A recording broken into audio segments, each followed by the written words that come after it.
O que você está ouvindo é a narração de um dos mais icônicos gols da história do futebol. A mão de Deus, em espanhol, La Mano de Dios, consagrou Diego Armando Maradona. Porém, por trás desse gol do maior jogador do futebol argentino, há um contexto que engrandece ainda mais a importância desse momento. A Guerra das Malvinas, a rivalidade que já existia no futebol e a briga entre as torcidas. Aqui, vamos relembrar os fatores que levaram a um dos maiores confrontos da história das Copas, além dos melhores momentos dessa partida, e com a participação ilustre de Alex Sabino, jornalista da Folha de São Paulo. Eu sou Antônio Misquei. Eu sou Rafael Canetti. Eu sou Gabriele Koga, somos repórteres do Arquibancada. No Fora da Caixa de hoje, vamos falar sobre o jogo entre Argentina e Inglaterra, nas quartas de final da Copa do Mundo de 1986. E vale lembrar que, devido à pandemia do coronavírus, os episódios do Fora da Caixa estão sendo gravados em casa e, portanto, podem haver interferências na qualidade do áudio. Dito isso, vamos começar!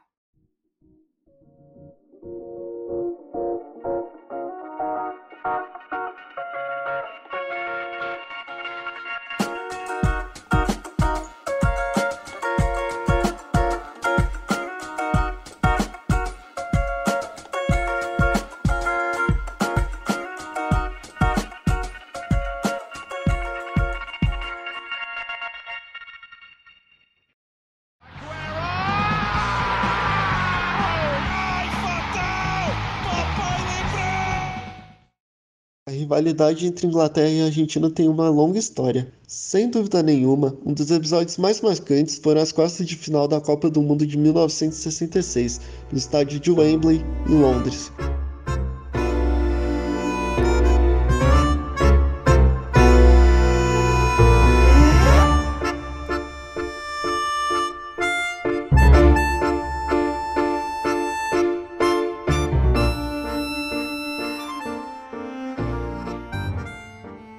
Na ocasião, os times ainda estavam no 0-0. Aos 35 do primeiro tempo, acontece o lance que mudaria tudo. O zagueiro argentino Roberto Perfumo atinge o inglês Bob Charlton na entrada da área. Realmente foi falta. Perfumo contesta a marcação do juiz e o camisa 10, Ratin, entra em cena, tentando argumentar e mostrando sua braçadeira de capitão.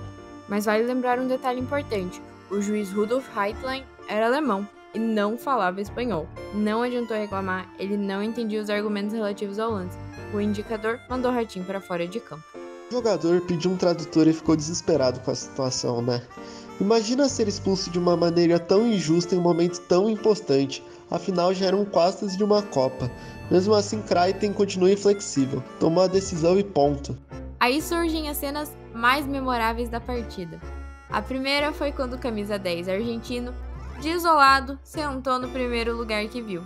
Com um detalhe: era um tapete destinado à Rainha Elizabeth II, que não compareceu ao jogo. Logo em seguida, quando Ratin se levantou e seguiu para o vestiário, a torcida inglesa não perdoou e atirou vários objetos em sua direção. E o argentino não ficou quieto. Devolveu alguns xingamentos e fez gestos obscenos para os torcedores rivais. Ao passar perto da linha de fundo, pegou e amassou a Union Jack, a bandeirinha britânica do escanteio. Por decisão da FIFA, foi expulso por 4 partidas. Essa foi a deixa suficiente para os jornais europeus estamparem manchetes chamando os argentinos de animais.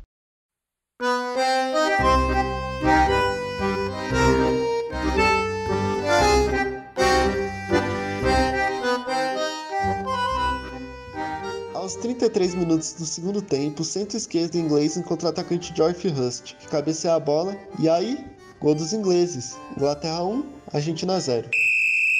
Fim de jogo. Os sul-americanos voltaram da Europa com aquele desejo enorme de revanche.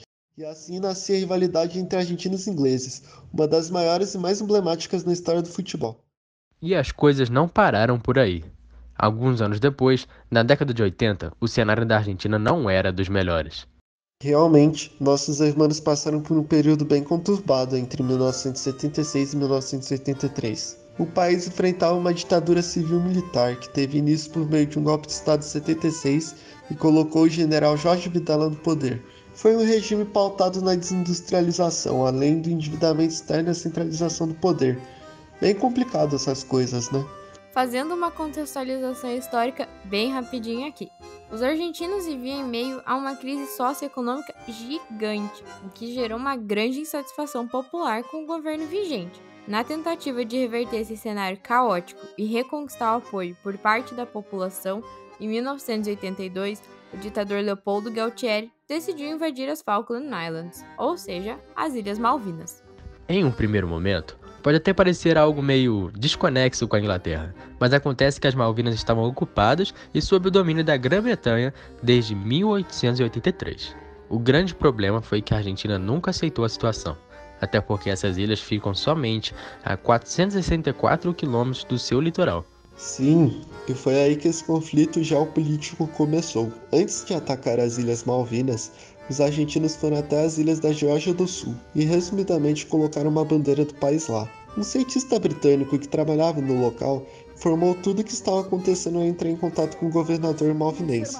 Dessa forma ficou bem claro que havia uma chance real de uma possível guerra. Os argentinos estão mesmo dispostos a reagir a qualquer ataque. Hoje o presidente da Argentina foi claro, ele disse que a nação está pronta para o combate. Torpedeamento de navios. Um cerco em volta da Força Naval Argentina. Desembarque de tropas. Nenhuma possibilidade foi descartada hoje pelo ministro inglês da Defesa, John Nott, para a recuperação das Ilhas Malvinas. E a missão é levantar novamente a bandeira inglesa em Port Stanley. Em abril, a Argentina desembarcou nas Malvinas com muitos equipamentos militares e soldados. Os sul-americanos conseguiram tomar essas ilhas, além da Geórgia do Sul e de Sandwich do Sul. E até esse momento o objetivo estava sendo cumprido.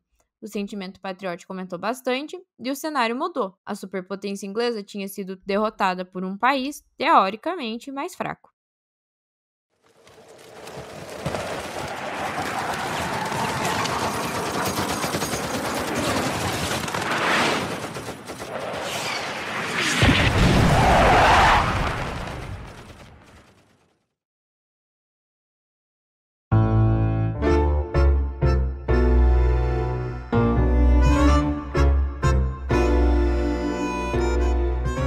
Em 1982, foi o primeiro ano de Margaret Thatcher como primeira-ministra na Inglaterra. Também foi ano eleitoral, por isso parte da população esperava a resposta aos ataques para decidir seu voto. A Inglaterra então não deixou barato. Em apenas uma semana conseguiu o apoio da Comunidade Econômica Europeia e da Organização do Tratado do Atlântico Norte, a OTAN. Também é importante lembrar que, após 2 meses, tudo mudou com o apoio dos Estados Unidos à Inglaterra. Eles forneceram armamentos e informações por satélite, além de bastante apoio logístico. Todos esses fatores fizeram os britânicos vencedores da guerra. Em 75 dias, 649 soldados argentinos, 258 britânicos e 3 civis morreram. A agência de notícias UPI acaba de anunciar que a Argentina e a Inglaterra chegaram há pouco a um acordo para um cessar-fogo até às 10 horas da manhã de amanhã. A trégua é para que o general Menéndez, comandante argentino nas Malvinas, vá a Buenos Aires informar o seu governo sobre as negociações para o fim da guerra. Segundo altos funcionários aqui no Ministério da Defesa, o comandante argentino só tinha 2 alternativas. Um sangrento combate nas ruas da capital, levando a uma eventual vitória britânica, ou um cessar-fogo seguido da rendição. E com isso, o regime militar argentino caiu e foi substituído por um governo civil, restaurando a democracia. Do outro lado do Atlântico, a vitória inglesa consagrou a eleição do partido de Margaret Thatcher nas eleições de 83. Desde então, a situação não mudou e o território das Malvinas continua em posse dos ingleses. 4 anos depois da Guerra das Malvinas, a Argentina e a Inglaterra se enfrentaram na Copa do Mundo do México em 86 e a rivalidade veio à tona novamente. Alex, primeiro falando dos hermanos. A escolha do técnico Bilardo em bancar Maradona como capitão desse elenco foi duramente criticada. Qual a sua visão sobre isso? O fato do Maradona ter sido quem foi na Copa de 86 tem muito, obviamente, com quem é o Maradona. Ele está no ápice físico e técnico dele, mas tem também muito da genialidade do Carlos Bilardo. Compreender que ele tinha uma seleção limitada, mas que ele tinha um gênio. E ele fez tudo para esse gênio brilhar. Ele armou um esquema que era para o Maradona brilhar, né? E a Argentina tinha bons jogadores, além do Maradona. A Argentina tinha uma zaga sólida, a Argentina tinha um Valdano, que era um bom atacante, tinha o Burruchaga, que era um ótimo meio-ataque, fazia o ataque bem. mas o Bilardo percebeu que o gênero Maradona, que se a Argentina de alguma forma seria campeã do mundo, seria por meio do Maradona. Então ele dá 10 de capitão para o Maradona. Os treinos que a Argentina faz no CT do América do México são os treinos que o Maradona quer fazer. Então é tudo muito adaptado ao Maradona, pela esperança de que o Maradona seria o principal jogador da Copa. E foi o que aconteceu. Então o mérito também é do Carlos Bilardo, de ele perceber que era o momento do Maradona. E deu certo. E Alex, como as duas seleções, tanto a Argentina quanto a Inglaterra, chegaram para as quartas de final? A trajetória da Argentina foi surpreendentemente muito boa. Né? Ninguém esperava, ninguém dava nada pela seleção argentina. Há relatos de torcedores que não tinham dinheiro para ficar muito tempo na Copa, e o raciocínio que eles tiveram foi: não, vamos lá, a gente vai ficar 3 jogos, mesmo a Argentina vai durar 3 jogos, a gente vai embora depois. A Argentina durou 7 jogos. E se você olhar a campanha da Argentina, principalmente o futebol da Argentina foi muito bom. Então a Argentina é uma seleção que vai crescendo de acordo com o torneio. E há um jogo que é um jogo de afirmação, não é uma grande atuação, mas é um jogo de afirmação da Argentina, que é o jogo contra o Uruguai, que é o jogo que o Pasculli faz o gol. Então é o jogo da afirmação da Argentina. Então a Argentina estava numa ascendente. E a Inglaterra também, talvez mais ainda. Tem que lembrar, a Inglaterra vem de uma vitória por 3-0 sobre o Paraguai, nas oitavas de final. A Inglaterra começa muito mal, mas o jogo contra o Paraguai foi um jogo muito bom. Então eram duas seleções em ascensão e foi o grande jogo da Copa do Mundo. Por tudo, já era considerado que poderia ser o grande jogo da Copa do Mundo, e foi. Por tudo que aconteceu, por tudo que envolvia. Então eram duas seleções que estavam em ascensão no Mundial. Lineker e Maradona se encontraram nas quartas e a rivalidade entre Inglaterra e Argentina ultrapassou as fronteiras dos campos de futebol e da geopolítica. Os barras bravas argentinos e os hooligans ingleses guerreavam fora das 4 linhas. Como foi isso? Na arquibancada o pau quebrou. Há relatos de brigas homéricas nas arquibancadas do Estádio Azteca, até de barras bravas que depois se transformaram em dirigentes. Né? Tem um deles que virou presidente do Vélez Sarsfield. E realmente era mais que um jogo. Virou um momento histórico do futebol mundial, em parte também por essa questão. Tem um livro que é sensacional, que eu não sei se vocês já leram, ou eu recomendo qualquer um que tenha interesse nesse assunto ler, se chama El Partido, do jornalista argentino Andrés Burgo, que é ótimo, que fala sobre esse jogo apenas. E ele fala uma parte razoável do livro sobre esse componente das Ilhas Malvinas, né, ou das Falklands, né, de como essa questão entra no imaginário da partida, que talvez seja um pouco mais imaginário do que realidade, mas você não pode excluir esse ambiente. Né? É um fato. Né? A guerra foi um fato, que eles se enfrentaram 4 anos depois é um fato, e foi um componente, sem dúvida nenhuma. Até que ponto foi? Isso é discutível, mas foi um componente.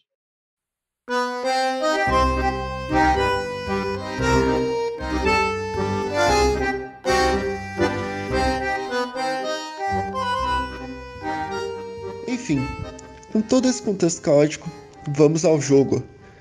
A Inglaterra jogava com seu uniforme tradicional.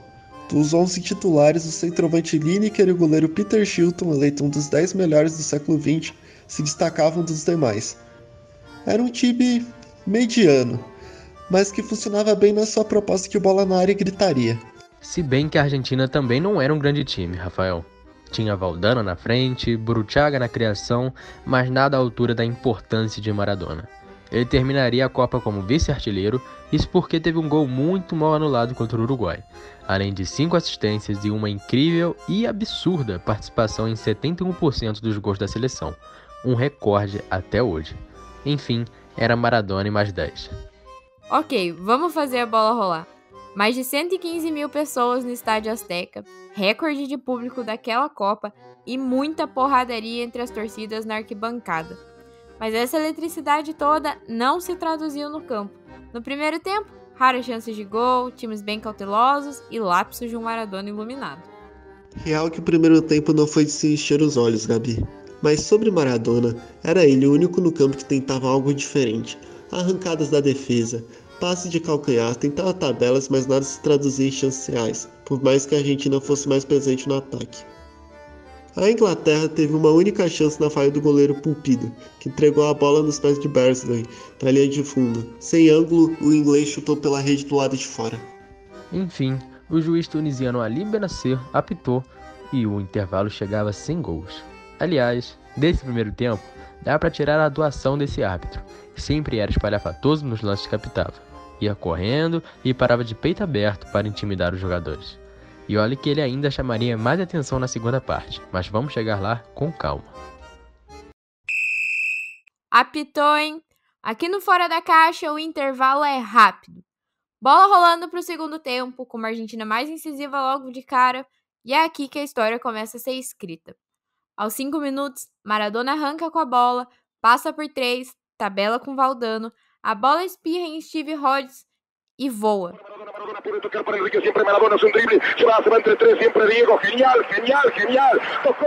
A mão de Deus entra em ação. Era Peter Shilton no ar contra Maradona, quase 20 centímetros de diferença, mas Maradona voou muito mais. Com a mão disfarçada acima de seus cabelos, ele empurrou a bola para dentro.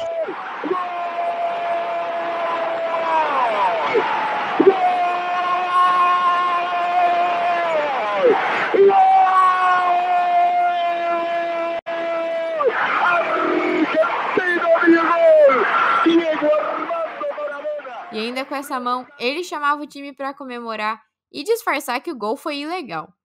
O time veio, os ingleses ficaram revoltados na frente do juiz e assim a Argentina abriu o placar.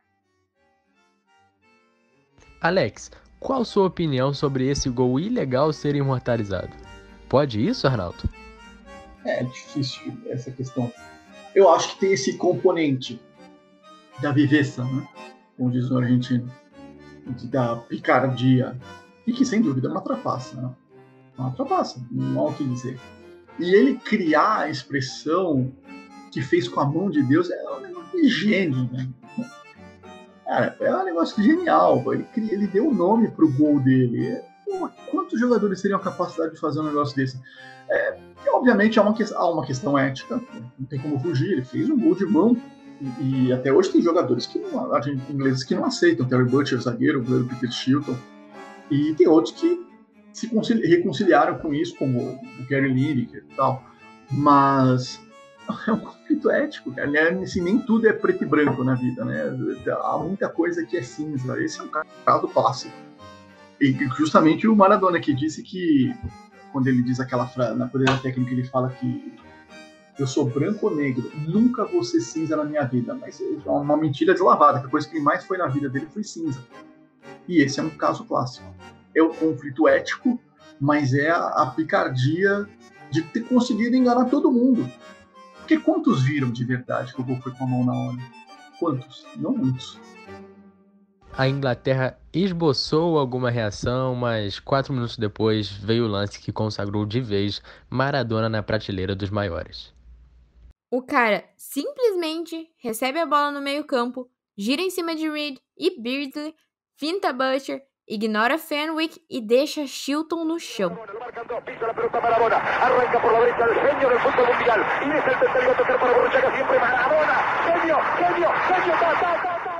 Pra rolar a bola mais uma vez pra dentro do gol.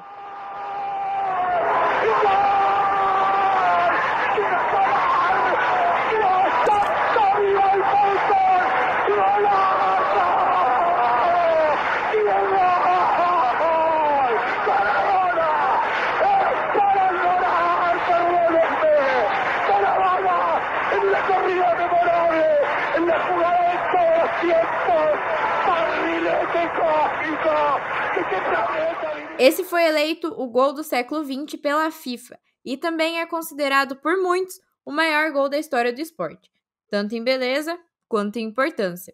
Se o primeiro foi ilegal, esse já valia por 2. Exato. Poucos falam de justiça nesse jogo. Era questão de testemunhar a grandeza de Maradona com a bola no pé. Alex, qual dos 2 gols é mais marcante para você? Não me agrada muito a história do gol de mão, embora ele esteja na história, sabe? O segundo gol é sensacional. A história que eu mais gosto do segundo gol é do Negro Henrique, né?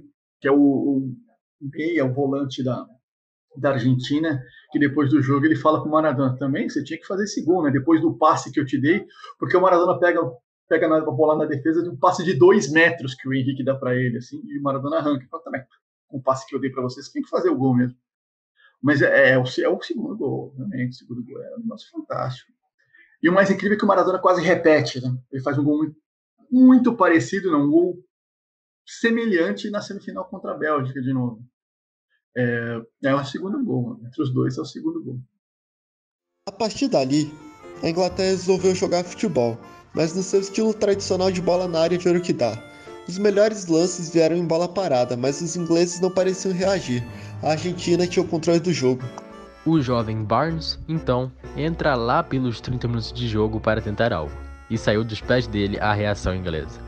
O ponteiro fez uma bela jogada individual pela linha de fundo esquerda, passou por 2 e colocou na cabeça de Lineker para diminuir o placar. Com seu 6º gol, ele se isolou como artilheiro da Copa. Logo na saída do meio de campo, Maradona deu novamente as caras. Superou 5 jogadores da Inglaterra com dribles, tabela com Tapia que chuta na trave esquerda do goleiro Shilton. Era assistência para coroar a atuação antológica. Enfim, o jogo seguiu, e aos 43 do segundo tempo novamente foi Barnes na linha de fundo cruzar para Lineker. Dessa vez, bem marcado, o centroavante chuta para fora com a bola passando rente à trave. Foi esse então o lance derradeiro. Daí, o juiz apita para encerrar um jogo histórico. Argentina 2, Inglaterra 1. Em entrevista após o jogo, Maradona disse que pediu aos jogadores que representassem o povo e as famílias afetadas por, abre aspas, aquela guerra maldita, fecha aspas. Alex, depois dessa atuação, como Maradona passou a ser enxergado pelo povo argentino e também pelo futebol mundial, na sua visão? Maradona é um personagem fascinante. Mais do que ídolo, não é como ídolo, porque tudo o que ele fez de bom, tudo que ele fez de ruim, você tem que colocar na balança. Acho complicado usar essa palavra ídolo. Ele é ídolo pelos argentinos, é idolatrado pelos argentinos. Mas eu acho ele um personagem fascinante justamente por isso. Por ser o cara que surgiu do nada, do absolutamente nada, e que se tornou o personagem, a pessoa mais importante da história do seu país. Não há ninguém mais importante do que o Maradona na história da Argentina. Nem Perón. Não há. O Maradona como personagem, como figura do que representa o que é ser argentino, não há ninguém. Não há ninguém como o Maradona. Além dele ter sido um gênio jogando futebol, de ele ter tido todos os problemas que ele teve, as quedas, se erguer de novo, cair de novo, e ele ainda tinha frases que captava muito bem o que era o sentimento do povo dele. Então ele é um personagem, um dos grandes personagens do século XX e século XXI, se a gente for analisar, em qualquer ramo de atividade. Maradona é fascinante, é fascinante.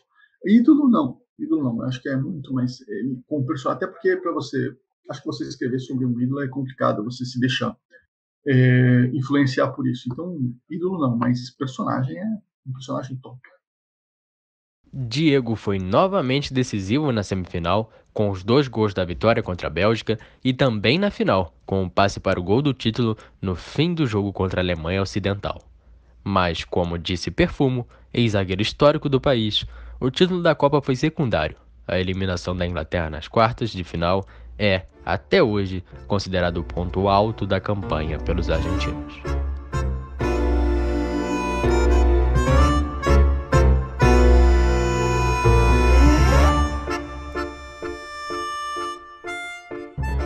Essa foi a nossa conversa com Alex Sabino sobre o confronto e a rivalidade histórica entre Argentina e Inglaterra na Copa do Mundo de 86. Nós ficamos por aqui, mas se você quiser se aprofundar mais nesse assunto, você pode conferir a matéria intitulada Por que as Malvinas ainda são uma questão geopolítica, do Pedro Souza, lá no site da Jornalismo Júnior. E não esqueça de nos seguir nas redes sociais, @jornalismo júnior no Instagram e também no Twitter. Sempre temos conteúdo novo, fica de olho, hein?